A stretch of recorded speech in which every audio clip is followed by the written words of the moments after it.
A ver, esta es para alguien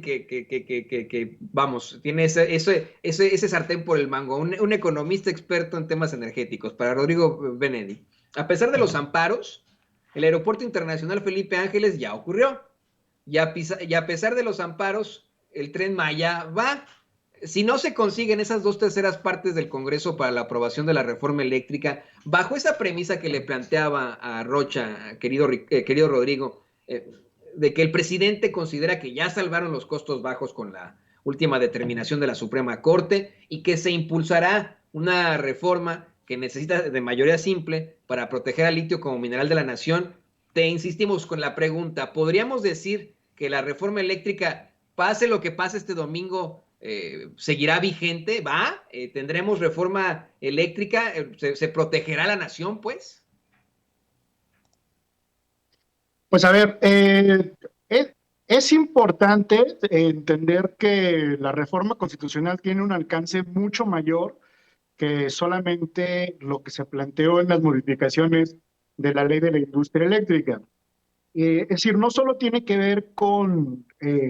si se despacha primero o no a las plantas de CFE, sino tiene que ver con todo el armado del mercado eléctrico mayorista. El mercado en este momento es un mercado que es una copia o se basa, digamos, en experiencias que tienen que ver con España y con el mercado anglosajón. Y este tipo de mercado lo que hace primero es, como decía Jorge Armando, es que despacha a una tecnología en particular, dándoles además muchísimo flujo de efectivo para que se mantengan como tal. Segundo, es un mercado que le paga a todos según la última planta que entre a generar y eso eleva el costo, es decir, se traslada ese costo al final para todos los consumidores y además le da beneficios extraordinarios a las famosas centrales eléctricas de energía renovable, pues, utilizan ya sea viento o sol para producir electricidad, pero que en este momento su escala es tan pequeña que necesita forzosamente que otras plantas que son ya sean de energías limpias como la nuclear, la hidroeléctrica, la geotérmica, o ya sea las de combustible, que son las que más utilizamos, como las de gas natural, que son ciclo combinado, o las térmicas, que son las que solo son poquitas, son 3 que utilizan carbón y combustóleo, tengan que entrar forzosamente a generar y los beneficios de pagar, digamos, a estas últimas plantas, se los llevan las primeras que entran a despachar. Bueno, ese mercado así diseñado como tal, no lo toca la ley de la industria eléctrica, que fue al final, pues digamos que considerada constitucional por la Suprema Corte de Justicia. Eso sí es un cambio sustancial que hace la reforma constitucional que se pretende aprobar este domingo. Es decir, el quitar ese tipo de andamiaje institucional para que entonces sí CFE se convierta en el operador del sistema eléctrico nacional por completo. Otra cosa que no hace la ley de la industria eléctrica y sus modificaciones es que retira la separación legal obligada de la CFE. Es decir, la reforma constitucional lo que hace es que vuelve a integrar a CFE para que pueda generar, transmitir, distribuir y comercializar la electricidad. Y no solo que es lo que se planteaba con la reforma de 2013, que es desaparecerla completamente de la generación y dejarle el monopolio y el costo por lo tal de la transmisión, distribución y comercialización de la electricidad a los hogares y pequeñas empresas, porque el mercado eléctrico, como está planteado en este momento, le deja la posibilidad que los grandes usuarios, que en realidad llevan bastante consumo de la electricidad del país, pues puedan arreglarse directamente con las empresas productoras de energía como Iberdrola, Enel, que es del el cabildero Paolo Salerno, que estaba ahí hace días pasados,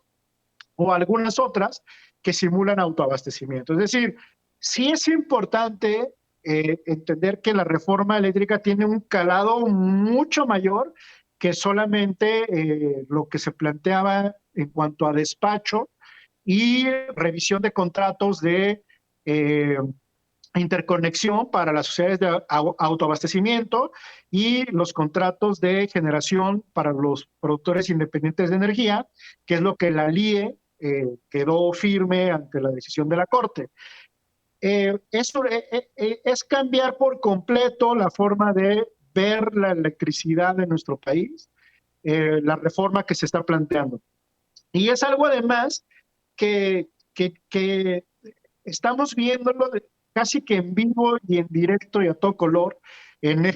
en otros continentes. Es decir, si en este momento, si en este preciso momento, hoy, CFE no produjera electricidad, así, cero electricidad, como es lo que pasaría si seguimos con este tipo de mercado, y el 100% de la generación la tuvieran privados, solo hay dos formas de que los hogares mexicanos mantengan tarifas estables de energía. La primera es que subsidiemos con el dinero de todos, con el dinero de Hacienda, las tarifas de los hogares y de los pequeños comercios.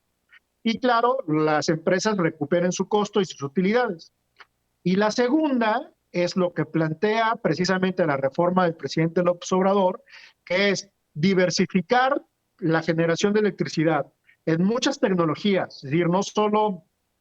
en renovables, sino en limpias no renovables como la hidroeléctrica, la nuclear, la geotérmica,